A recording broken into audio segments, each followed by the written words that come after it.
Salah kaprah kata Melayu juga Arya. Pemahaman dan pengertian terhadap kata Melayu harus disempurnakan. Kapan dan bagaimana nama Melayu itu ada juga tentang kaum Saka atau Arya. Simak penjelasannya, ini klarifikasi akademik agar kita lebih mengerti siapa kita dan sejatinya bangsa ini, untuk menyambut kejayaan yang akan berulang dan terjadi lagi. Ini telaah akademik bukan menyudutkan eksistensi kesukuan yang berdasar pada kebanggaan bersuku. Tidak ada suatu bangsa akan mengalami kejayaannya, sebelum bangsa itu pernah mengalaminya di masa lalu. Dan ini upaya agar kita memahami dan menyadarinya dengan baik. Bahwa bangsa awal di Nusantara yang terdeteksi oleh ahli sejarah adalah bangsa yang disebut dengan nama 1. Jawi, bukan suku Jawa. 2. Madayu, Mada, Medes, Madian, Midian, Medea. 3. Cambises. 4. Skythia, Sakas, Caka kaum Aryan, ras Arya. 5. Manesah. 6. Mala, turunan bangsa atau sukunya Jakun, Iban, Kadazan, Melanau, Bajau. 7. Malay. 8. Mada. 9. Madayu. 10. Malayu, bukan Melayu. Varian nama turunan keempat dari bangsa Jawi adalah bangsa yang bernama Skythia, Sakas, Caka. Saka kaum Aryan adalah kaum Saka leluhur bangsa Nusantara Indonesia yang di sini tersebar prasasti berangka tahun Saka juga pada relief dasar Borobudur dengan teks literasi kata Mahecakya. Kaum Saka leluhur bangsa Nusantara Indonesia terdahulu disebut oleh dunia sebagai orang Yunani menyebut Skythes, Scythians, Skythes. Dalam bahasa Sanskerta disebut Saka Aka. Bahasa Persia kuno, Saka. Persia baru, Pasto. Bahasa Latin, Sacai. Bahasa Cina, Sai. Cina kuno, Sek. Orang Assyria sebut dengan Askuzai, Askus. Herodotus sebut sebagai Skolotoi. Mari kita simak kajian pada literasi kata Melayu. Penamaan kata Malayu, bukan Melayu, baru ada dan terpublikasi sejak dimulai dari Kadatuan setelah disebut Srivijaya, yang landmarknya di situs Muara Takus di Kabupaten 13 Koto Kampar, Provinsi Riau, Sumatera, Indonesia. Di masa sebelum disebut Srivijaya, di awal Kadatuan sebelum Islam dipimpin oleh yang bernama Candranago, dalam sistem kekeluargaan matrinial. Masa Kadatuan sebelum disebut Srivijaya, dipimpin oleh tokoh yang bernama Candranago. Saat itu penyebutan Kadatuan lebih dikenal dengan Indo Dunia, dengan pimpinannya yang dikenal sebagai Sang Hyang Datu Maharaja di Raja Indo. Jauh masa setelahnya yaitu masa setelah Kadatuan disebut Srivijaya pada masa Aditya Warman, tepatnya masa setelah lepas dari penjajahan Kola, dibentuklah persukuan, yaitu pada pihak laki-laki disebut Datuokpati, pada pihak istri disebut Bodhi Caniago. Dari Bodhi Caniago, ini mempunyai 4 adik perempuan. Dari 4 orang adik perempuan inilah kemudian berkembang menjadi 4 nama suku penerus Kadatuan. 4 nama orang menjadi nama suku yaitu 1. Malay menjadi nama suku Malayu. 2. Muni menjadi nama suku Muniliang. 3. Jambak tetap menjadi suku Jambak. 4. Pito menjadi nama suku Pitopang. 4 suku utama hingga kini terpecah menjadi 78 suku dan di setiap suku ada istilah Sajoratu, yaitu para suami-suami persukuan dituakan satu orang. Dalam acara adat ini tampak Sajoratu ini duduk satu kelompok dengan para ibu. Persukuan di atas tidak ada di Kadatuan pada masa pra-Islam, atau masa Kadatuan sebelum disebut Srivijaya, yang dipimpin oleh orang yang bernama Candranago. Saat itu penyebutan Kadatuan lebih dikenal dengan Indo Dunia, dengan pimpinannya yang dikenal sebagai Sang Hyang Datu Maharaja di Raja Indo. Anaknya, Tumenggung, beranak perempuan yang bersuami kepada Perpatiah, kemudian mempunyai anak perempuan bernama Malay, Muni, Jambak dan yang bungsu bernama Pito, atau Dewi Pito. Sebutan awal literasi kata patopang adalah para penopang atau pertapa. Kata pertapa atau petapa mendapat akhiran kata ang menjadi patopang. Asal penamaan suku Patapang pada masa pra-Islam adalah para pelaku patapa atau pertapa. Ini kontemplasi spiritual leluhur Nusantara, bukan Buddha atau Hindu. Karena dua ajaran itu belum ada atau belum terlahir di India, di saat Kadatuan juga belum disebut Srivijaya yang berada di Pulau Emas Suvarnatvipa. Dan di masa itu Patapa mendapat akhiran tambahan ang menjadi Patapaang, Patapang. Yang kemudian kata inilah yang dibentuk menjadi nama suku Patapang pada abad 7 tahun 40, kemudian pada abad 10 tahun 10 di Indropuro kini disebut Minang dibentuk persukuan yang menjadi bernama suku Pitapang. Lalu di abad 13 tahun 36 setelah penjajahan Kola, Di masa setelahnya oleh Aditya Warman ada pembentukan persukuan lagi untuk mengembalikannya berubah nama menjadi suku bernama Pitopang. Pertapa atau petapa disebut Samadi, dalam bahasa Jawa disebut Topo Broto. Istilah Sunda Tapabrata, bahasa Bali sebut dengan Upasena, budaya Sulawesi sebut dengan Kamala, dan orang yang sedang melakukan kontemplasi ini disebut Akamala. Kontemplasi di atas adalah kontemplasi spiritual asli Nusantara Indonesia terdahulu ini bukan Hindu atau Buddha, tapi teknik ini di kemudian hari yang masih dipakai oleh dua ajaran yang terlahir di India kemudian. Bentuk kontemplasi ini divisualisasikan di atas Borobudur, ini bukan patung tokoh mulia Siddhartha Gautama, tapi beliau mengikuti dan mengembangkannya menjadi ajaran Buddhism. Dan tokoh yang lainnya yaitu tokoh yang bernama Mahavira, juga mengembangkan ajaran asli leluhur bangsa Nusantara Indonesia terdahulu menjadi ajaran Jainism, atau ajaran Jaina. Dua ajaran itu yang terlahir di India. Sedang penyebutan Domo di Kadatuan saat itu adalah berawal dari kata Dharma atau penyebutan untuk para Arya Rsi, Brahman yang menganut ajaran asli Nusantara ini yang oleh sejarawan Eropa sebut sebagai Brahmanism, jauh sebelum Veda dituliskan di India. Kaum Saka atau para Brahmana yang disebut Brahmanism, berkonsep pada Dharma ini bukan Buddha atau Hindu, tapi di kemudian hari dibawa keluar Nusantara mendasari lahirnya tiga ajaran di India, Buddha, Hindu dan Jaina. Para Domo, terekam pada suku yang bernama suku Domo atau pengikut Dharma, di Kadatuan terdahulu adalah para Piliang. Kata Piliang ini terekam pada suku yang bernama suku Piliang. Piliang berasal kata dari dua kata, pilihan dan kata hiang. Piliang adalah sebutan orang-orang atau para resi yang melindungi para pilihan hiang. Kata hiang adalah penyebutan Tuhan. Sebelum Islam ini bukan berarti Hindu, Buddha. Pilihan hiang ini yang membentengi Domo atau ajaran Dharma adalah Dharmik yang original. Ritual beribadahnya disebut dengan sembahyang, berasal dari dua kata yaitu kata sembah dan kata hiang, menjadi satu kesatuan kata disebut sembahyang atau Sombahyang. Dalam dialek Sumatera Utara Sombahyang. Sedang para suku Malayu adalah dominan para penasehat di Kadatuan sebelum disebut Srivijaya, sebutan sebelum Islam disebut Malim adalah para penasehat di Kadatuan. Mereka berpencar di beberapa daerah yang disebut para Malim, hingga kini dikenal sebagai Parmalim. Kemudian sebutan ini, Malayu, terpublikasi menjadi suku Malayu setelah Islam abad 7 Masehi, di Kadatuan setelah bernama Srivijaya. Kejadian setelahnya, saat Kadatuan dengan kota suci dan pusat pujanya mengalami penyerangan oleh Kola menyerang daerah Gasip, Siak dan keluarga Tra Kadatuan kakak dari Putih Indah Jelito ini diselamatkan ke Sebayang, Selan, Siginggi oleh Datu Sati, kini berbentuk kesultanan, masyarakatnya yang tinggal inilah sebenarnya suku yang tersebut bernama awal, Mandailing. Berawal dari kejadian, Mandala, yang hilang, tersebut dengan kata singkat menjadi, Mandailang. Mandala atau bentuk pemerintahan dari masyarakatnya yang hilang pimpinannya atau pucuk adatnya karena ditinggal karena huru-hara akibat penyerangan Raja Kola untuk merebut kota suci yang landmarknya kini disebut Candi Muara Takus, dahulu bernama Mong Takui. Mandailang, berubah menjadi Mandaliong, terbaca dan terucap kadang menjadi Mandailiong, Mandailiang, Mandailing. Wilayah Kadatuan, pra-Islam ada kota suci, dipimpin oleh yang bernama Candranago, kata ini terekam menjadi nama suku Canyago.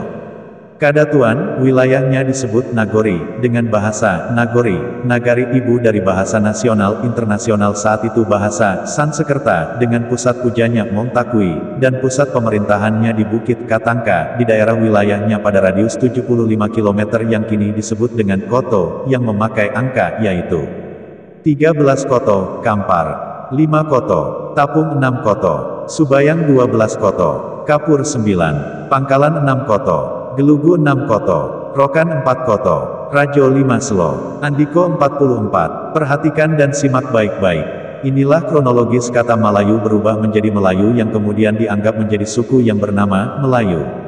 Pada abad 11 terjadi penyerangan oleh penjajah kolonial. Keluarga kesultanan diselamatkan, mereka terbagi dalam 14 kelompok dan yang 12 kelompok diselamatkan ke 13 Koto Kampar yang dahulu adalah pusat Kadatuan sebelum dan sesudah disebut Srivijaya. Keluarga kesultanan yang lain diselamatkan ke daerah Gasip, ada yang kelima Koto, Air Tiris, yang di kemudian hari di abad 15 menjadi kesultanan. Di saat inilah terpublikasi kata Melayu, dan selanjutnya membentuk persukuan di antaranya adalah suku yang bernama Bendang. Perhatikan, suku Melayu berbeda dengan sebutan suku atau kata Malayu.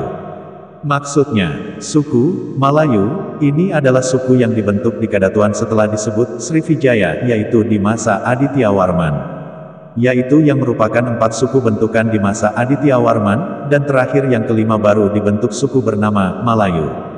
4 suku utama sebelum ada penambahan suku Malayu di masa Aditya Warman di Kadatuan antara lain: 1. Domo, 2. Piliang, 3. Patapang, 4. Bodi. Setelah 4 suku di atas baru ada suku yang bernama Malayu. Hal lain, berdasar telaah akademik didapatkan sebagai berikut. Suku Melayu, atau penyebutan Melayu ada pada masa Portugis, yaitu saat kolonial menyerang dan mengeroyok Sultan Malikussaleh di Johor dan menjadi kerajaan Malaka di era setelahnya. Di masa sebelumnya, yaitu setelah beliau berislam, terjadi penyerangan oleh penjajah kolonialis dan diselamatkan oleh keluarga Kadatuan yang di masa inilah terpublikasi kata dan suku Melayu berdasar masa kejadian bersejarah. Masa penyelamatan itu terjadi sebanyak 3 gelombang atau 3 kali penyelamatan oleh keluarga Kadatuan Srivijaya yang kemudian terpublikasi nama Melayu menjadi nama suku, yaitu 1. Kejadian penyelamatan pada abad 7 tahun 40, inilah yang kemudian disebut dengan Melayu Tuo. 2. Kejadian penyelamatan pada abad 15 tahun 11, inilah yang kemudian disebut menjadi Melayu Tongah. 3. Kejadian penyelamatan pada abad 16 tahun 39, inilah yang disebut Melayu Mudo. Kemudian lebih menjadi dipertegas Malayu, bukan Melayu, menjadi berubah Melayu pada abad 16 tahun ke-69 oleh ulah para penjajah kolonialis yang ingin menghancurkan tatanan adat kemudian merampok kekayaan di bumi emas Suvarnatvipa. Di masa pemulihan tatanan adat akibat penyerangan Kola juga para penjajah oleh para tetua adat atau para datu di Kadatuan Srivijaya, yaitu pembentukan persukuan di Ketuai, Datuk Pati, atau Datuk Nan Sabatang, dan Datuk Menggung, di Koto Batu, Batu Batikam Pasumayam, Pariangan Tanah Datar Merapi Sumatera Barat saat ini. Di Kadatuan Aditya Warman, sepulang dari kerapatan di Batu Batikam mengadakan kerapatan lagi di atas Bukit Malim bersama Datu Godang Cincin, yang dihadiri 44 orang datu lainnya. Di saat inilah mulai penyebutan Andiko 44. Saat inilah pucuk pimpinan di Kadatuan disebut dengan Niniok Datuok Rajo Du Balai. Hal di bawah ini adalah konsep dasar adat yang terbentuk di masing-masing wilayah sesuai dengan perkembangannya yang mencirikan bahwa konsep ini berawal dari konsep utama di area Kadatuan sebelum dan sesudah disebut Srivijaya. Konsep adat Melayu, anak kepanakan beraja ke Datuk, Datuk beraja ke Pengulu, Pengulu beraja ke Mufakat, Mufakat beraja pada kebenaran, kebenaran berdiri sendirinya. Konsep adat Minang, di Sumatera Barat, cucu kapanakan Bagadang ke Ninik Mamak, Ninik Mamak Bagadang ka Pangulu, Pangulu Bagadang ka Kabanaran, Kabanaran badiri sandirinya. Konsep adat Andiko, di Kadatuan 13 Koto Kampar. Niniok Mamak Saadat, Sakulik, Sakain Sabadan, Malim Sakatip, Dubalang Sakudorak, atau dalam sebutan lainnya, Talago Kabanaran berpucukan Niniok Datuok Dubalai, Andiko Satalago, Pangulu Sa Andiko, Ninik Sa Pangulu, Mamak Sa Ninik Mamak, cucu cici kapanakan Samamak. Konsep tata adat yang hingga kini masih tersimpan di area Kadatuan, sebelum dan sesudah disebut Srivijaya dengan landmarknya, Candi Muara Takus. Dalam penentuan pimpinan, pucuk dalam adat Kadatuan yang kini disebut Andiko diutamakan dari 4 suku pokok utama. Contoh, jika dari suku Domo tidak dapat dihadirkan untuk mengisi pucuk pimpinan, yang disebut Niniok Datuok Rajo Du Balai, maka diambil dari suku Malayu. Maksudnya, suku Malayu ini harus dari suku Malayu, mutlak atau utama, yang berawal dari pusat Kadatuan sebelum dan sesudah disebut Srivijaya dengan gelar Niniok Datuok Rajo Du Balai. Ini adalah harus dari keturunan terahnya dari ibu atau bunda, si Ompu, di Kadatuan yang bernama, Sang Hyang Dewi Putih Tuo, wangsa dari Wangsa Candranago. Dalam pemerintahan Kadatuan pra-Islam yang disebut Indra Dunia, bukan dari Malayu yang masuk dalam kelompok 1. Malayu Tuo, 2. Malayu Tonga, 3. Malayu Mudo, 4. Malayu Tolang. 4 Malayu di atas adalah merupakan terah dari terah Pamalayu, dari Pulau Jawa yang diselamatkan oleh keluarga Kadatuan. Yang di antara keturunan penerusnya salah satunya menjadi kelompok atau kerajaan kesultanan yang bernama Raja Malikussaleh di Johor yang kini disebut Malaka. Pucuk Nagori atau Pucuk Andiko, Pucuk Nan Ompek disebut dengan Pucuk Nan Ampek. Ampek Sudut adalah 4 suku pokok yang menjadi pucuk negeri, ini disebut Niniok, atau pimpinan Kadatuan. Pucuk pimpinan di Kadatuan disebut dengan Niniok Datuok Rajo Du Balai, hingga kini.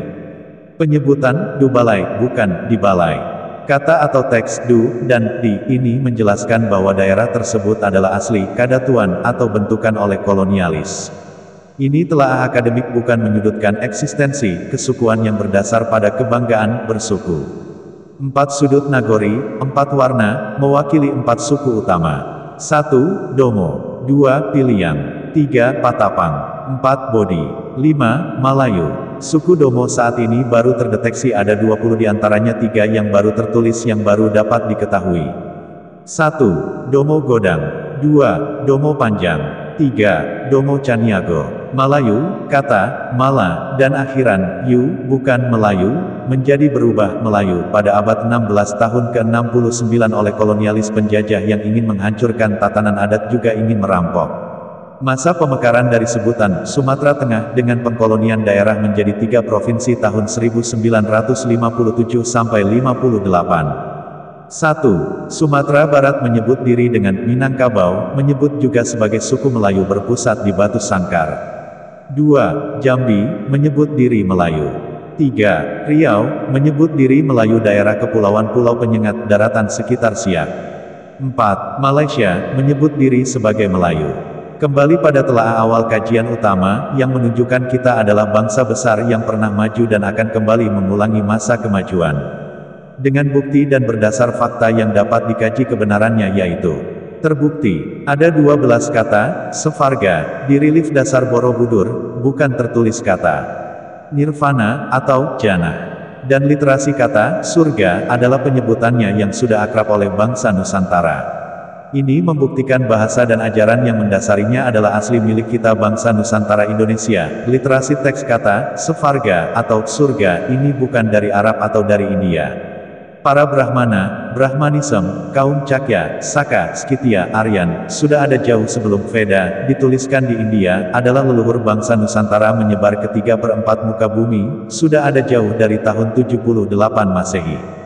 Arya, adalah kaum Caka leluhur Nusantara, tertulis pada relief dasar Fuana Caka Palakini terpublikasi bernama Borobudur dengan teks literasi kata Nahe Cakya, bangsa Cakya, Sakaya, Saka Aryan yang agung, disebut Sitya oleh sejarawan Eropa. Dalam pencatatan sejarah mainstream, saat ini yang sudah terlanjur terpublikasi bahkan dianggap benar adalah, Arya telah menjadi terkait dengan hierarki ras, yang menganggap orang kulit putih, pirang, bermata biru lebih unggul dari bangsa kulit lainnya dan ini berfungsi sebagai alat propaganda yang dahsyat dalam realitas historis yang telah terjadi, namun itu tidak faktual. Sampai hari ini, kata Arya syarat dengan segala macam konotasi negatif dan sebagian besar terjadi karena ideologi Nazi yang mengklaim dirinya sebagai bangsa Arya. Salah kaprah dan propaganda Nazi telah merusak citra Aryan menghilangkan ribuan manusia hanya dengan satu kata, rasisme. Kita telah masuk dan jatuh ke dalam jurang kehancuran akibat kebijakan politis suatu bangsa, sampai pada titik anggapan terhadap supremasi kulit putih adalah bangsa unggul. Kemudian secara liar menjadikan sikap menular bangsa lainnya untuk melabeling hierarki manusia berdasar warna kulit putih atau hitam ini berakibat memecah belah umat manusia.